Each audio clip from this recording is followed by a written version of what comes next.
எல்லாத்துக்கும் இன்றைக்கி காலை வணக்கம். இன்றைக்கி நம்ம பைபிள்லேருந்து ஒரு வசனம் பார்க்கலாம். யோவான் 10ஆம் அதிகாரம் 10ஆம் வசனம். திருடன் திருடவும் கொல்லவும் அழிக்கவும் வருகிறானே என்று வேறு எதுக்கும் வரான். நானோ அவைகளுக்கு ஜீவன் உண்டாயிருக்கவும் அது பரிபூர்ணம் அடையவும் வந்தேன். நானே நல்ல மேய்ப்பன் ஆடுகளுக்காக தன் ஜீவனை கொடுக்கிறான். அல்லேலூயா. நம்ம இந்த வசனத்தை பற்றி ஒரு சின்ன விளக்கத்தை பார்க்கலாம்.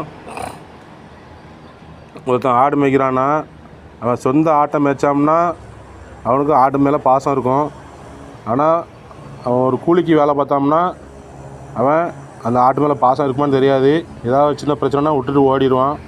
அதே போல் தான் ஆண்டவர் சொல்கிறாரு, நானே நல்ல மேய்ப்பன் தன் ஆடுகளுக்காக ஜீவனை கொடுக்குறான்னு சொல்லியிருக்காரு. இந்த உலகத்தில் நம்ம தான் அவர்களுக்கு உண்மையான ஒரு ஆடுகளாக இருக்கோம்.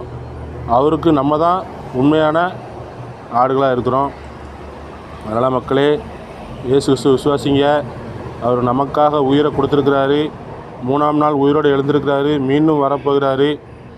அவர் தான் இந்த உலகத்தை படைத்தவர். அவர் தான் இந்த உலகத்துக்காக எல்லாருடைய பாவங்களுக்காக தன் ஜீவனை கொடுத்தவர். மீண்டும் வரப்போகிறார். இந்த உலகமே அவர் கையில் தான் இருக்குது.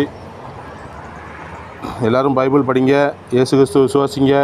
எல்லாத்துக்கும் கோடான கோடி நன்றி மக்களே.